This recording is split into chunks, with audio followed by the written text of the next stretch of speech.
Hi. Sometimes when you're working on a project and you're zooming in, when you press Z, as you know, you will do a zoom extends all. Max will show you everything in the scene. So sometimes there are objects that you don't want to zoom extends to. For example, here, this plane, the sun, the cameras. You want to focus on some object in the scene. Let's say in our case, I want to focus on the house itself. What you can do, select these objects that you want to exclude from the zoom extents, right click, object properties, and check this option, ignore extents, click OK.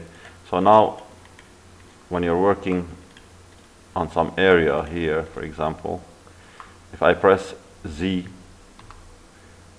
I'm only zooming on these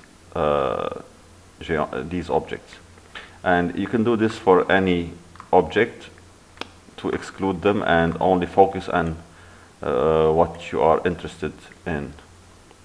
So that's it for this tutorial, and hope you like it. If you like it, please press the like button and subscribe to the channel, and see you in the next video. Thank you.